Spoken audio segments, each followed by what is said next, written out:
இப்போ திமுக அரசு வந்து எப்போவுமே முக்கியத்துவம் பட்ஜெட்டை வந்து எதுக்கு முக்கியத்துவமாக ஒதுக்கும் அப்படின்னா ஊரக வளர்ச்சி, சாலை பராமரிப்பு, இது மாதிரி இந்த கட்டிடங்கள், அரசு சார்ந்து இந்த மாதிரி தொழில் டெண்டர் இதுக்கு தான் அதிகமாக எங்கெங்கே சம்பாதிக்க முடியும், ஊழல் செய்ய முடியும், அதுகளுக்கு தான் பண்ணுவாங்க. ஆடம்பரம் அப்படிங்கிறத கடந்து அத்தியாவசியம் அப்படிங்கிறத பேருக்கிறாங்க. அதேமாரி அந்த ஸ்மார்ட் சைக்கிள் அப்படிங்கிறது வந்து அம்மா காலகட்டம், கலைஞர் காலகட்டங்கள்லேருந்தும் தொடர்ந்து கொடுத்து வரக்கூடியது தான். அதில் ஒரு புதுமை என்ன அப்படின்னா ஹெல்மெட்டுக்கு வந்து ஒரு இம்பார்ட்டன்ஸ் கொடுக்குற மாதிரியே அதில் ஒரு அந்த வாக்கியம் வந்தாலே வந்து அது ஒரு விளம்பரப்படுத்தப்படும். 5 கட்டடம் கட்டுவேன் ஒரு பள்ளிக்கு, 10 பள்ளிக்கு புதுசாக கட்டுவோன்னு சொல்லிட்டு அங்கே ஒன்றுமே பண்ணாமல் இருக்கிறதுக்கு ஒரு ஹெல்மெட்டு ₹100 ₹150, அதுவே ஒரு மாற்றத்தை ஏற்படுத்தக்கூடிய ஒரு விழிப்புணர்வு அந்த பட்ஜெட்டில். இது வந்து எனக்கு பிடிச்ச ஒரு விஷயமாகவும் இருக்குது. வருவாய் உயர்த்துவதற்கு பல்வேறு துறைகள் இருக்குது. டாஸ்மாக் மட்டும் கிடையாது. டாஸ்மாக் அப்படிங்கிறது ஒரு மார்க்கெட்டிங் ஏஜென்சி தான் தமிழ்நாட்டு அரசோடது. அது வெறும் ஒயின் ஷாப்புக்கு மட்டும் இல்லை, மார்க்கெட்டிங் நிறையா ப்ராடக்டை மேக் பண்ண முடியும். நான் பேசினதை எடிட் பண்ணி ஒட்டி வெட்டியிருக்காங்க அப்படின்ற மாதிரிலாம் சொல்லியிருந்தாரு. அத்தனை பேர் அந்த ப்ரோக்ராம் லைவ்ல பார்த்தாங்க. மீசா மாதிரி காவிரி நீருக்கான வீரன் அப்படின்னு சொல்லிட்டு இன்னும் அடுத்து இவங்க ஒரு வேலை வாய்ப்பு இல்லை. ஆட்சிக்கு வந்தால் 6ஆம் கிளாஸ் 8ஆம் கிளாஸ் 9ஆம் கிளாஸ் புத்தகத்தில் வருவார். காவிரி பிரச்சனைக்காக போராடி சிறை சென்ற சிறை சென்றார்னு வரும். உங்களுக்கு தெரியும். இன்னும் 40 வருஷம் கழிச்சு வரவங்களுக்கு தெரியவா போகுது? சட்டமன்றத்துக்குள்ள வரக்கூடாது அப்படின்றதுக்காக தாவேக அரசு பயந்து அவரை கைது பண்ணிச்சு, அவரை அலக்கழிச்சிச்சு, இப்படிலாம் சொல்றாங்க. சட்டமன்றத்துக்கு இவர் வந்தாலும் நீங்களே சொல்லிட்டீங்க, ஓடுறதுக்கு எதுக்கு இவர் வரவிடாமல் போன? அவர் வந்தால் கூட கொஞ்சம் என்டர்டைன்மெண்ட்டாக இருக்கும். அதை விட மூஞ்சிக்கு நேராக பேசுங்க அப்படின்னு வெளியே போனதுக்கப்புறம் சொன்னார். அவர் இங்கே இருக்கலை, அவங்க பேசுறதுக்கு முதல்வர் ரெடியாக இருக்கிறாரு.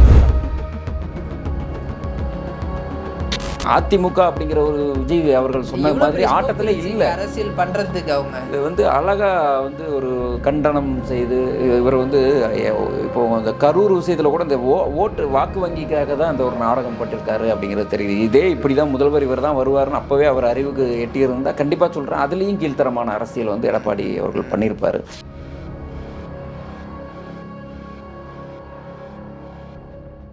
ஜாமான் டிவி நேயர்களுக்கு வணக்கம். இன்று நம்முடைய ஊடகவியலாளர் வினோத் துரைராஜ் நினைஞ்சிருக்கேன். வணக்கம் சார். வணக்கம் நவீன். மிகுந்த எதிர்பார்ப்புகளுக்கு மத்தியில் இன்னைக்கு தாவேக அரசனுடைய முதல் பட்ஜெட் தாக்கல் செய்யப்பட்டிருக்கு. நேற்று நடந்த ட்ராமாஸ்லாம் நம்ம பார்த்தோம். அதுவுமே பரபரப்பாக இருக்கக்கூடிய சூழலில் இந்த பட்ஜெட் எப்படி பார்க்குறீங்க சார்?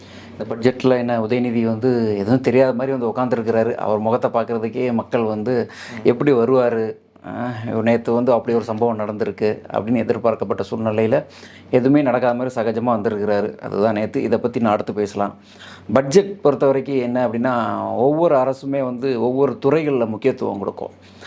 இப்போ திமுக அரசு எப்போவுமே முக்கியத்துவம் பட்ஜெட்டை எதுக்கு முக்கியத்துவமாக ஒதுக்கும் அப்படின்னா ஊரக வளர்ச்சி, சாலை பராமரிப்பு, இது மாதிரி இந்த கட்டிடங்கள், அரசு சார்ந்து இந்த மாதிரி தொழில் டெண்டர் இதுக்கு தான் அதிகமாக எங்கெங்கே சம்பாதிக்க முடியும், ஊழல் செய்ய முடியும், அதுகளுக்கு தான் பண்ணுவாங்க.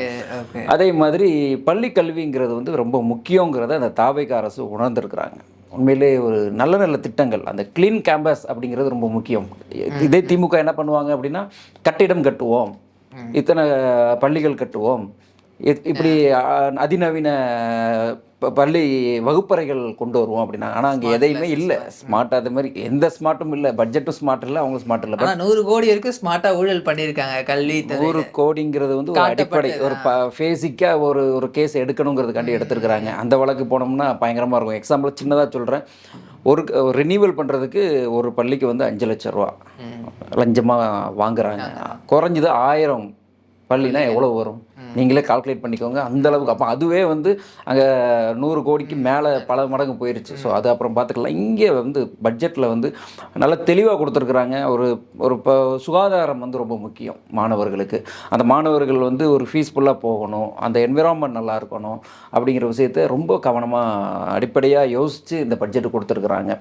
ஆடம்பரம் அப்படிங்கிறத கடந்து அத்தியாவசியம் அப்படிங்கிறத பேருக்கிறாங்க. அதேமாரி அந்த ஸ்மார்ட் சைக்கிள் அப்படிங்கிறது அம்மா காலகட்டம், கலைஞர் காலகட்டங்கள்லேருந்தும் தொடர்ந்து கொடுத்து வரக்கூடியது தான். அதில் ஒரு புதுமை என்ன அப்படின்னா, ஹெல்மெட்டுக்கு வந்து ஒரு இம்பார்ட்டன்ஸ் கொடுக்குற மாதிரியே அதில் ஒரு அந்த வாக்கியம் வந்தாலே வந்து அது ஒரு விளம்பரப்படுத்தப்படும். ஹெல்மெட்டோட முக்கியத்துவம் வந்து, ஏன்னா சைக்கிளில் போகும்போதும் இந்த ஸ்கூலுக்கு கூட்டு போகும்போதும் குழந்தைகள் எத்தனையோ விபத்துக்கள் நடக்குது. ஸோ அப்போ அது வந்து சைக்கிள்லே ஹெல்மெட் போட்டு போகணும். இது எப்படின்னா ஃபாரின்லலாம் வந்து அதுதான், சைக்கிளில் ஸ்கூல் மாணவர்கள் வந்து கண்டிப்பாக ஹெல்மெட் போட்டு போகணும் அப்படிங்கிறத விழிப்புணர்வு அங்கேருந்தே ஏற்படுத்த விழிப்புணர்வு பட்ஜெட்லேயே ஒரு முக்கியத்துவம் கொடுத்து அதையும் ஒரு விஷயமா 5 கட்டடம் கட்டுவேன் ஒரு பள்ளிக்கு, 10 பள்ளிக்கு புதுசாக கட்டுவோன்னு சொல்லிட்டு அங்கே ஒன்றுமே பண்ணாமல் இருக்கிறதுக்கு ஒரு ஹெல்மெட்டு ₹100 ₹150, அதுவே ஒரு மாற்றத்தை ஏற்படுத்தக்கூடிய ஒரு விழிப்புணர்வாக அந்த பட்ஜெட்டில் இது வந்து எனக்கு பிடிச்ச ஒரு விஷயமாகவும் இருக்குது. அண்ட் அதே மாதிரி நீங்கள் சொன்ன மாதிரி பள்ளிகளோட இன்ஃப்ராஸ்ட்ரக்சரை வந்து இது பண்ணதுக்காக கிட்டத்தட்ட ஒரு 2000 கோடி ரூபாய் வந்து ஒதுக்கி இருக்காங்க அப்படின்னு பார்க்கப்படுது. இது எல்லா ஆட்சியிலுமே ஒதுக்குவாங்க, ஆனால் அது வந்து கரெக்டாக அந்த நிதி அதுக்காக பயன்படுதா அப்படின்னா கடந்த ஆட்சியில் இல்லை, பெரும்பாலும் நம்ம வந்து பார்த்துருப்போம். பட் இந்த ஆட்சியில் வந்து நம்பிக்கை இருக்குது, மக்கள் வந்து இதெல்லாம் செயல்படுத்துவாங்க அப்படி. குறிப்பாக அந்த பள்ளி கல்வித்துறையை வந்து டார்கெட் பண்ணுவதற்கான காரணம் என்ன? ஏன் அதை வந்து இன்னும் இம்ப்ரூவ் பண்ணணும்னு நினைக்கிறேன்? பள்ளி கல்வித்துறை ஒரு இளைஞர்கள், ஒரு மாணவர்கள் வந்து இன்றைய மாணவர்கள் தான் நாளைய இந்தியா. அந்த மாணவர்கள், இப்போ உங்களை மாதிரி மாணவர்கள் தான் இன்றைய புரட்சி தாவேக்கா அப்படிங்கிற ஒரு இதை உருவாக்கப்பட்டது. அப்போ நாளைய உலகம் எப்படி இருக்க போகுது, அந்த உலகத்தில் இந்தியா எப்படி இருக்கணும், தமிழ்நாடு எப்படி இருக்கணும், அதை தீர்மானிக்கக்கூடியவங்க யார் கையில் இருக்குது அப்படின்னா இப்போ ஸ்கூலில் படிக்கக்கூடியவங்களுக்கு. அவங்களுக்கு உலகத்தை படிக்கும் வகையில், உலகத்தை அறியும் வகையில் நல்ல ஒரு படிப்பு, நல்ல ஒரு சுகாதாரம், இதுதான் அரசியல் அப்படிங்கிறத கற்றுக் கொடுக்கும் வகையில் இந்த தாவேக்கா அரசோட பட்ஜெட்டும் இருந்திருக்கு. அதேமாரி சும்மா தேவையில்லாமல் இப்போ மடிக்கணினி திட்டமே இருக்கட்டும், அந்த திட்டத்துக்கு வந்து பட்ஜெட் ஒதுக்குனாங்க, 2 டைம் ஒதுக்கியிருக்கிறாங்க. அதில் எதையுமே வந்து நடைமுறைப்படுத்துகிறாங்களா இல்லை. மாணவர்கள் வந்து தெருவில் வந்து போராட வச்சாங்க. விவசாயிகள், அரசு ஊழியர்களை விட மாணவர்களையுமே வந்து மடிக்கணினி வேணும்னு வந்து போராட்டம் விட்டாங்க. அதுவும் கொடுத்தாங்க, யாருக்கெல்லாம் ஓட்டு இருக்கோ அவங்களுக்கு மட்டும் கொடுத்தாங்க. ஓட்டு இருக்கிறவங்களுக்கு கொடுத்தாங்க, அதையும் முழுசாக கொடுக்கல. ஒரு விளம்பரப்படுத்தல், ஒரு ஸ்டேஜ் போட்டு நடிகைகளை கூப்பிட்டு அதையும் ஒரு விளம்பரப்படுத்தி நிறைய விஷயங்கள் பண்ணாங்க. இதில் இப்போ இந்த பட்ஜெட்டில் ஒரு காமெடி, இப்போ அந்த பட்ஜெட் போயிட்டு இருக்கும்போதே வெளியே விமர்சனம் வந்தாச்சு. ஏன்னா திமுகங்கும் போதே அங்கே ரெடி பண்ணி வச்சிருப்பாங்க, அதில் வந்து நாங்க கொடுத்த ஸ்கீமை பாருங்க, காப்பி அடிக்கிறாங்க, பேர் மாத்துறாங்க. அதுல அது ஆக்சுவலி வந்து சில ஜெயலலிதா அவர்கள் இருக்கும்போது தொடங்கப்பட்டது நம்ம மடிக்கணினி. அப்ப திமுகவே அதை காப்பி பண்ணி தானே பண்ணிருக்கு. ஆமா, அந்த மடிக்கணினி திட்டம் அப்படிங்கிறது வந்து ஜெயலலிதா அம்மா கொண்டு வந்தது. அந்த அம்மா கொண்டு வந்து அவங்க ஒரு பொதுவான பேரில் கொண்டு வரும்போது இவங்க அதை வந்து வேற ஒரு பேர் பொதுவாக தான் மாற்றிருக்கிறாங்க, உலகம் உங்கள் கையில் அப்படிங்கிற மாதிரி. இப்போ வெற்றி மடிக்கணினி ஒவ்வொரு அரசு வரும்போது அவங்களுக்கு ஏற்ற மாதிரி மாற்றுறாங்க, அதில் தப்பு கிடையாது. என்னமோ இவங்க தான் தேவையான எல்லா மாணவர்களுக்கு தேவையான எந்த விஷயங்களையும் இவங்க கொண்டு வந்தது கிடையாது. டெண்டர் விடணும், அந்த டெண்டரில் என்னென்ன சம்பாதிக்கலாம். எப்போவுமே அவங்க சொல்லக்கூடிய விஷயம் வந்து, நம்ம சென்னையை பாருங்கள், அங்கே பாருங்கள், இங்கே பாருங்கள், ஃப்ரிட்ஜ் பாருங்கள், அதை பாருங்கள். ஆனால் அதெல்லாம் கட்டின தரங்கள் வந்து அடுத்தடுத்த பராமரிப்பு தொகையே அதிகமாக இருக்குது. அதை ஒழுங்காக கட்டியிருந்தோம்னா இந்த பராமரிப்பு தொகை இவ்வளோ செலவினம் வந்து வந்திருக்காது. அது எல்லாமே எங்கே இருக்குது அப்படின்னா நேரு வீட்டில் இருக்குது. இது போன்ற பல அமைச்சர்கள் நாள் உடஞ்சி போனதெல்லாம் நம்ம வந்து நிறையா இருக்குது. இந்த அளவுக்கு தான் அந்த அரசு வந்து இருந்தது. அதே மாதிரி இந்த ட்ரக்ஸை ஒழிக்கிறதுல இந்த அரசு ஃபர்ஸ்ட்லேருந்தே வந்து முனைப்பு காட்டுறது நம்மளால் பார்க்க முடியும். இதிலும் வந்து பல்வேறு நிதி ஒதுக்கி இருக்காங்க, குறிப்பாக அந்த ட்ரக்ஸை வந்து கண்ட்ரோல் பண்ணணும் அப்படின்றதுக்காக. இந்த ஒரு முன்னெடுப்பு எப்படி பார்க்குறீங்க? இவங்க ஆட்சிக்கு வந்ததுலேருந்துமே வந்து இந்த மாணவர்கள் மத்தியில், குறிப்பாக இந்த மாணவர்கள் கல்லூரி பள்ளிகளில் வந்து இந்த போதைப்பொருள் கலாச்சாரத்தை வந்து ஒழிக்கணும் அப்படிங்கிறது தெளிவாக இருக்கிறாங்க. சமீபத்தில் கூட அந்த போதைப்பொருள் கலாச்சாரத்தை ஒழிக்கணும்னா எந்த அளவுக்குனாலும் போகலாங்கிறனாடி பள்ளிக்கல்வித்துறை அமைச்சர் ராஜ்மோகனே சொல்லியிருப்பார், தேவைப்பட்டால் மாணவர்கள் வாயில் கூட நம்ம செக் பண்ணலாம் மருத்துவத்துறை வச்சு அப்படிங்கிறாங்க. ஏன்னா இதை வந்து விமர்சனத்துக்குள் பண்ணுறதுக்கான விஷயம் கிடையாது. ஏன் மாணவர்கள் வாயை போய் செக் பண்ண போகிறீங்களா? செக் பண்ணணும்.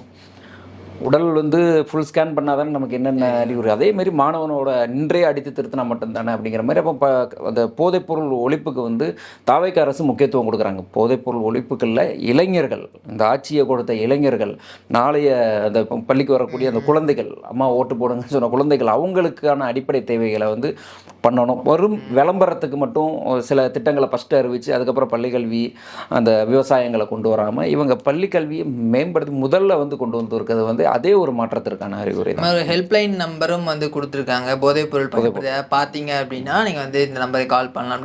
இந்த நம்பர் கொடுக்கறது அப்படின்றது பல ஆண்டுகளாகவே தமிழக அரசில் இருக்குது. ஆனால் அது வந்து எந்த அளவுக்கு போய் ரீச் ஆகுது அப்படின்ற, சில சமயம் அந்த நம்பருக்கு ஃபோன் போகாது, நாட் ரீச்சபிளாக இருக்கும், பண்ணாலும் ரெஸ்பான்ஸ் இருக்காது, இப்படி நம்ம பார்த்துருக்கோம். ஆனால் இந்த அரசு அதை முறையாக செயல்படுத்தணும்னு நம்புறீங்களா?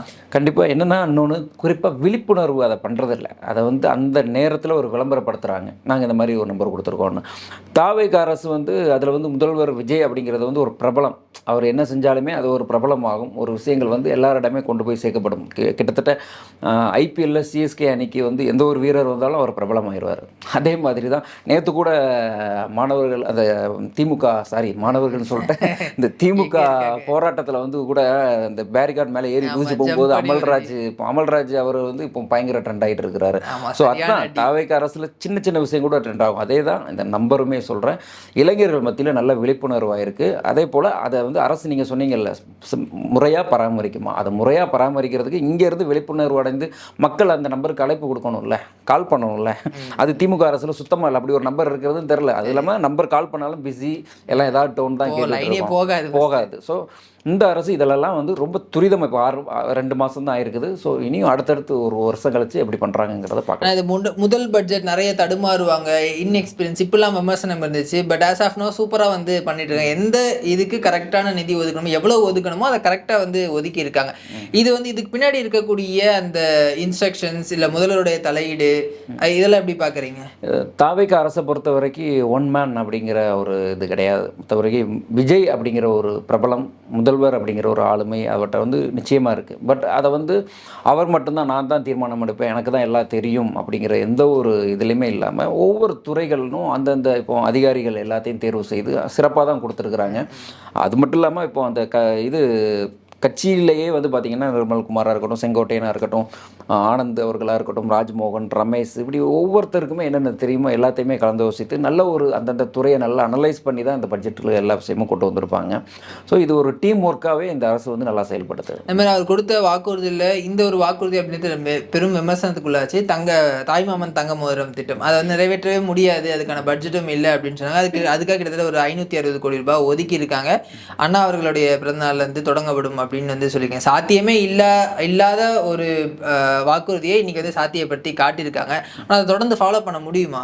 தொடர்ந்து ஃபாலோ பண்ண முடியும். அதெல்லாம் முடியாது. இந்த 1000 ரூபாய் என்ன சொன்னால் முடியாது அப்படின்னு சொல்லியிருந்தோம். இவங்களோட அடிப்படை என்னென்னா, அந்த இவர் கூட நம்ம சபாநாயகர் சொல்லும்போது ஒரு திருக்குறள் சொல்லி தான் ஆரம்பிச்சிருப்பார். அந்த திருக்குறள் அப்படியே இப்போ சொல்கிறதுக்கு டக்குன்னு வரல நம்மளுக்கு, அவ்வளவுதான். ஓகேங்களா? பட் ஆனால் அதில் சொல்லியிருக்கிறதே வந்து என்னென்னா, வருவாயை உயர்த்துறது, அது சார்ந்து வருவாயை உயர்த்தணும், அந்த வருவாயை வந்து அதிகப்படுத்தி அந்த வருவாயை வந்து பயனுள்ளதாக மாற்றணும், அந்த வருவாய்க்கு இடையூறாக வரக்கூடிய விஷயங்களை தவிர்க்கணும் அப்படிங்கிறதுக்கு அந்த மீனிங் வரும். ஓகேங்களா? ஸோ அப்போ வருவாய் வந்து உயர்த்துவதற்கு பல்வேறு துறைகள் இருக்குது. டாஸ்மாக் மட்டும் கிடையாது. டாஸ்மாக் அப்படிங்கிறது ஒரு மார்க்கெட்டிங் ஏஜென்சி தான் தமிழ்நாட்டு அரசோடது. அது வந்து வெறும் ஒயின் ஷாப்புக்கு மட்டும் இல்லை, மார்க்கெட்டிங் நிறையா ப்ராடக்டை வந்து மேக் பண்ண முடியும். ஸோ அது ரீதியாக நிறையா திட்டமிட்டு வராங்க. முதல்வர் விஜய் கூட ஒவ்வொரு துறைகளுக்கும் ஆய்வு போகிறாரு, நிறையா இண்டஸ்ட்ரியல் ஆய்வுகளை பண்ணுறாரு. ஸோ இது எல்லாமே வந்து அடுத்தடுத்து அரசு சார்ந்து என்ன தொழில் செய்யலாம், அவங்க மைண்ட் தாட்டே அப்படி தான் இருக்குது. ஒயின் ஷாப் மட்டும் வேண்டாம், வேறு எந்த இடத்துலலாம் வருவாய்கள் வந்து கொண்டு வரலாம், போக்குவரத்து துறையிலேருந்து என்ன கொண்டு வரலாம். போக்குவரத்து துறை, மின்சாரத்துறை, இந்த டாஸ்மாகில் இருந்து தான் அதிகபட்ச வருவாய் வந்துட்டுருக்கு. இப்போ அதில் 2 லாஸில் போயிட்டுருக்கு. டாஸ்மாக் மட்டும் தான் சக்ஸஸாக போகுது. அது காரணம் தெரியும், திராவிட அரசியல் தான். ஸோ அப்போ இந்த சக்ஸஸ் வந்து தேவையில்லாத சக்ஸஸ். இதை வேறு விதமாக நிறைய முயற்சிகள் பண்ணிகிட்டு இருக்கிறாங்க. கண்டிப்பாக வருவாயை உயர்த்தி இந்த விஷயத்தை வந்து சமாளிப்பாங்க அப்படிங்கிற ஒரு நம்பிக்கை இருக்குது. அது மட்டும் இல்லாமல் அதை எப்போ அறிவிச்சிருக்கிறாங்க, அண்ணா விமர்சிக்கப்பட்ட திராவிட முன்னேற்ற கழகத்தோட நிறுவனர் அவரோட இதுலேயே வந்து இவங்க கூட அந்த அளவுக்கு அண்ணாவோட பிறந்த நாளில் பண்ணுவாங்க. அண்ணா பிறந்த நாளுக்கு மடிக்கணினியை வந்து 2025 நினைக்கிறேன் அது கொடுப்போம், கடைசி வருஷம் கொடுப்போம் அப்படின்னு சொல்லியிருந்தாங்க. பட் ஆனால் கொடுக்கல, அது போஸ்ட்போன் ஆச்சு. அப்புறம் எலெக்ஷன் வர்றதுக்கு கொஞ்சம் முன்னாடி கொடுத்தாங்க. அப்போது அண்ணா பிறந்தநாள் அவங்க கூட கொண்டாடியது கிடையாது, அலட்சியப்படுத்தி இருக்கிறாங்க. கலைஞரை மட்டும்தான் போர்க்கொடி தூக்கி காட்டியிருக்கிறாங்க கடந்த ஆட்சியில் 5 வருஷத்துலையுமே. ஸோ இப்போ அண்ணாவே மறைக்கப்படுறது, அந்த மறைக்கப்படுறது இவங்க தலை தூக்க வைக்கிறாங்கன்னு தான் சொல்லணும்.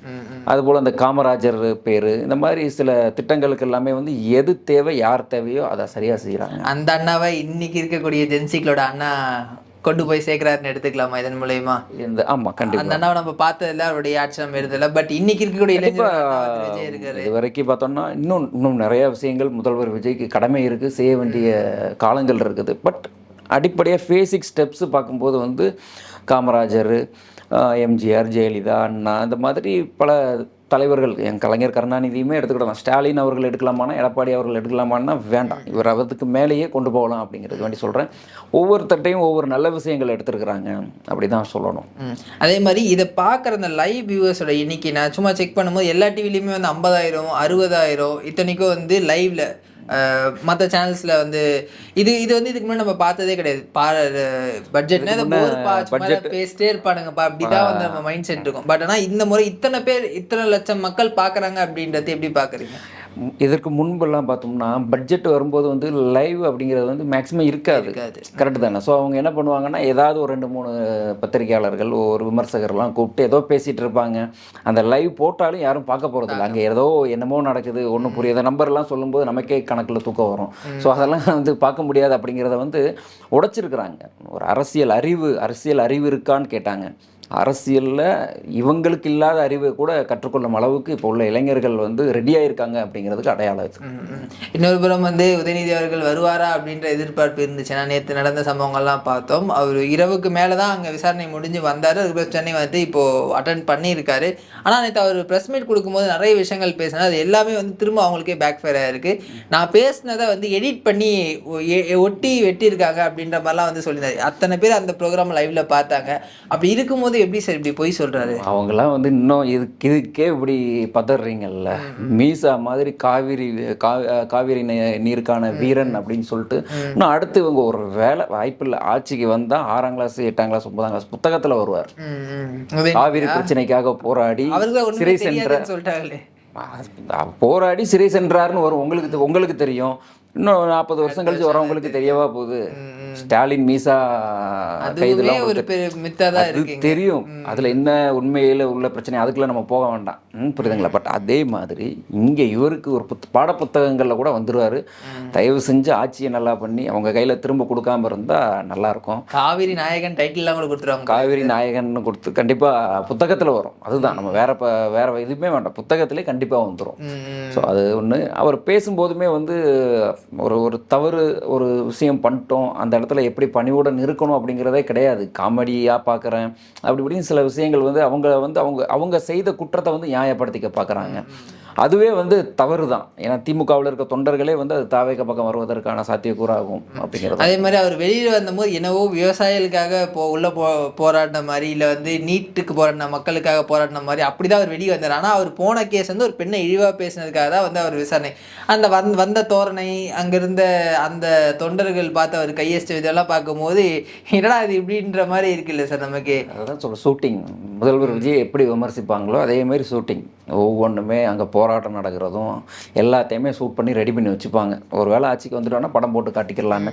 அதேமாரி வெட்டி ஒட்டின்னு சொல்லியிருந்தீங்கல்ல, அவர் சொல்லி சரி ஓகே அது தண்ணி அப்படின்னு சொல்லிட்டு அதுக்கப்புறம் நான் வந்து காவேரி தண்ணியே சொன்னேன் எதுக்குன்னு சொல்லி வேற எதையும் தப்பா நினச்சிக்காதீங்கிற மாதிரி அவர் எதுக்கு சொல்லணும், கொடுக்க வேண்டிய அவசியமே இல்லை. அது ஏன் கொடுத்தாரு அப்படின்னா அங்கேயே வந்து அவர் வந்து அக்செப்ட் பண்ணிட்டாரு. புரியுதுங்களா? தெரியாமல் பேசிட்டேன், விமர்சனங்கள் வந்து தவறுதான். இல்லைன்னா மௌனமாக கூட அந்த பத்திரிகையாளர் சந்திப்பே தேவையில்லாத ஒன்று தான். இப்போ நம்ம எப்படி ஒரு விஷயத்துக்கு அது வந்து திமுகவோட ரத்தம், நம்ம எதுவும் சொல்ல முடியுமா? ஸ்டாலின் அவர்களாக இன்னொரு விமர்சனமும் வந்து இருக்கு. திரு உதயநிதி அவர்களை சட்டமன்றத்துக்குள்ள வரக்கூடாது அப்படின்றதுக்காக தாவேக அரசு பயந்து அவரை கைது பண்ணிச்சு, அவரை அலக்கழிச்சிச்சு, இப்படிலாம் வந்து சொல்றாங்க. சென்ற முறை அவர் வந்து சட்டமன்றத்தில் இருந்தபோது அவர் என்ன பண்ணாருன்றத நாடே பார்த்துச்சு. ஒரு கேள்வி கேட்டு அவர் எப்படி ஓடினாங்க அப்படின்றதுலாம். அப்போ இந்த விமர்சனத்தை நம்ம எப்படி எடுத்துக்கிறது சார்? சட்டமன்றத்துக்கு இவர் வந்தாலும் நீங்களே சொல்லிட்டீங்க, ஓடுறதுக்கு எதுக்கு ஒரு வரவிடாமல் போன, அவர் வந்தால் கூட கொஞ்சம் என்டர்டைன்மெண்ட்டாக இருக்கும்.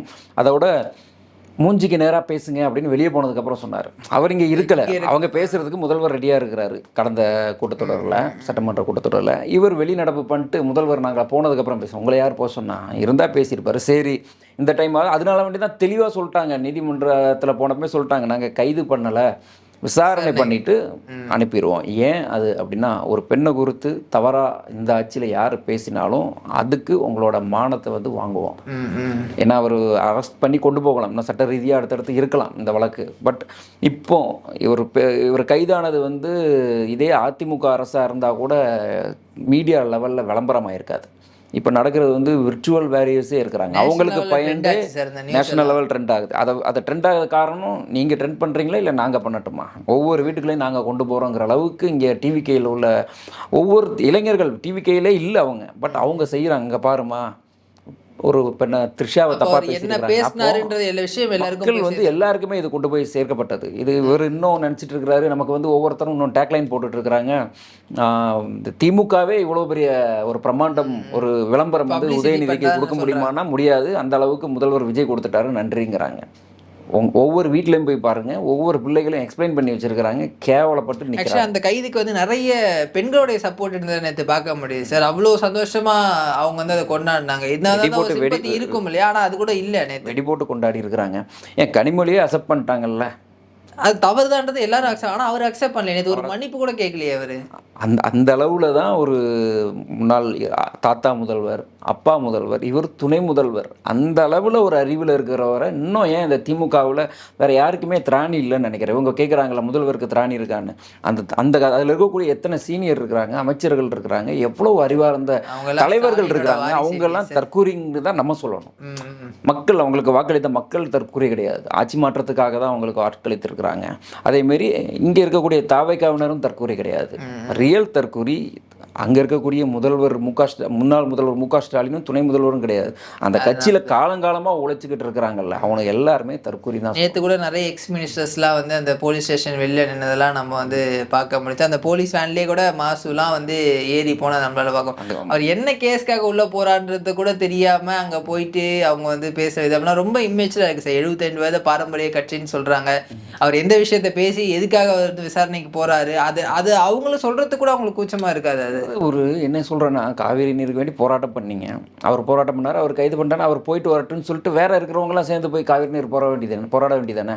மா சுப்பிரமணியம்லாம் அவர் எந்த துறையில் இருந்தார்? அவர் தானே இதுக்கு முதல்ல அவர் எங்கே போராட்டத்துக்கு போனார்? போராடல. நேரு என்ன பண்ணுறாரு? எல்லாம் அந்த சேகர் பாபு எல்லாருமே அந்த இதில் போயிட்டாங்கன்னா அப்போ யார் போராட்டம் பண்ணுவாங்க வெளியே? போராட்டம் அவ்வளோதானா? இப்போ உதயநிதிக்கு வேண்டிதான் எல்லாமேவா? விளம்பரப்படுத்துறதுக்கு தானே. ஏற்கனவே இது சொல்லப்போனால் ஸ்கிரிப்டாக கூட இருக்கலாம். அந்த தொண்டர் கத்துனதே ஸ்கிரிப்ட் எல்லாம் வந்து சொல்றாங்க. அதுவே பேசி வச்சு இருக்கலாம், பேசி வச்சு இது வந்து ஒரு மடைமாற்றம் பண்ணலாம் அப்படிங்கிறது தான். ஏன்னா கீழே இருக்கவங்க உணர்ச்சி மிகப்பட்டு கத்ததான் செய்வாங்க. ஆனா ஒரு மேடைக்கு இத்தனை பேர் பாக்குறாங்க, அவர் நாகரிகத்தோட அதை அணுகி இருக்கணும். இப்போ இவர் வந்து கொஞ்சம் தெளிவா இருந்திருக்கணும். என்ன விஷயம் சொல்லியிருக்கணும், இல்லப்பா அது தவறு அப்படின்னு சொல்லியிருந்தாருன்னா அந்த இடத்துல அதே ஒரு பிராண்டா ஆக்கியிருக்கலாம். அவருக்கு நல்ல பேர் வந்திருக்கும். அந்த ஒரு பிராண்டை வந்து யோசிக்காது திமுக. எப்பவுமே ஜெயலலிதா அவர்களை அவமானப்படுத்தினாங்க. அவங்க வந்து இப்போவுமே வந்து எல்லாருமே ஒரு சிறந்த முதல்வர் லிஸ்ட்ல ஜெயலலிதா அம்மா இருப்பாங்க. சரி, அவங்க பேரை வந்து நான் திமுக காரன் சொல்ல மாட்டேன் இருந்தாலும் அவங்க பயனடைஞ்சிருப்பாங்க. இந்த தமிழகத்தோட வளர்ச்சியில் அதிகமாக அதிமுகவிலையும் ஊழல் இல்லைன்னு சொல்லலை, பட் அதிமுகவோட வளர்ச்சி வந்து அதிமுக ஆட்சியில் நடந்த வளர்ச்சிகளில் இவங்க பேர் மாற்றிக்கிட்டு அதை பண்ணது தான் அதிகம். ஸோ அதிமுக அப்படிங்கிற அப்படி ஒரு பிராண்டை உருவாக்குனதே வந்து இந்த திமுகவோட கீழ்த்தரமான அரசியல் தான். அதேமாதிரி இந்த கீழ்த்தரமான அரசியல் வந்து தாவேக அரசு மூலம் இன்னும் கொஞ்சம் நல்லா கொஞ்சம் பெரிய பிராண்ட். இப்போ நீங்கள் சொல்கிற மாதிரி திமுக அதிமுக அவ்வளோ பண்ணியிருக்கு. அவங்களுடைய தலைவர் ஜெயலலிதா அவர்கள் அவ்வளோ வந்து அவதூறாக பேசியிருக்காங்க. ஆனால் அதே அதிமுக நேற்று வந்து சப்போர்ட் பண்ணுது, அவங்க கைது வந்து தப்பு, அதை பண்ணக்கூடாது அப்படின்னு. உண்மையில பார்த்து அவங்க சந்தோஷம் தானே பட்டுரும். நாங்கள் பண்ணாத நீங்கள் பண்ணிட்டீங்க அப்படின்ட்டு. ஏன்னா அவர் எடப்பாடி குறித்து பேசினதெல்லாம் நம்ம வந்து பார்த்தோம், எவ்வளோ அவதூறாக பேசினேன் அப்படின்ட்டு. உண்மையிலே அவங்க சந்தோஷம் தானே பட்டிருக்கணும். ஆனால் அவங்க கண்டனம் தெரிவிக்கிறாங்க, ஆச்சரியமாக இருக்குது. ஏன்னா இது வந்து அதிமுக ஆட்சிக்கு வர வேண்டிய இடம். அந்த இடத்துல வந்து இன்னொருத்தர் உட்காந்துருக்கிறாரு. சரி, இந்த இடத்துக்கு திரும்ப எப்படியாவது போயிடலான்னு சொல்லி அவங்க நடத்தின நாடகங்கள்லாம் தெரியும். அது எதுவுமே நடக்காமல் இங்கே ஒரு சினிமாவிலேருந்து வந்து, ஏன்னா இப்போ திமுக மேலே தான் ஃபுல் காழ்ப்புணர்ச்சி எல்லாம் பண்ணிட்டு இருக்கிறாரு எல்லாம் அப்படின்னுங்கிற ஒரு குற்றச்சாட்டு இருக்குது. திமுகவோட தலைவர்களை வந்து இவர் உதயநிதியே சொல்லியிருப்பார், திமுக எம்எல்ஏவா கைது பண்ணு, அதிமுக எம்எல்ஏவா விலைக்கு வாங்கு அப்படின்னு அவர் சொல்லியிருப்பார். இங்கே விலைக்கு வாங்கலை. இப்போ இருக்கக்கூடிய சூழ்நிலையை பொறுத்த வரைக்கும் பார்த்தீங்கன்னா, சரி திமுக ஏதோ ஒரு கோமாளித்தனம் பண்ணி பேசப்படுது, கோமாளிகளாக பேசப்படுது, சித்தரிக்கப்படுதுன்னே வச்சுப்போமே. அவங்க பண்ணக்கூடிய, ஏன்னா துணை முதல்வர் இப்படி பண்ணியிருக்காராண்டி. இங்கே தாவேகா கட்சியினருக்கு வந்து தாவேகா கட்சியும் இங்கே அதிகாரமாக பண்ணிக்கிட்டு இருக்குது. போராட்டமும் பார்த்தீங்கன்னா ரோட்டில் ஒரு இடத்துல நடந்திருக்கும், ரெண்டு எதிர் தரப்பில் நின்றுருப்பாங்க. ஒரு இடத்துல கூட அதிமுக அறிவுபூர்வமாக எதுவுமே செய்யலை.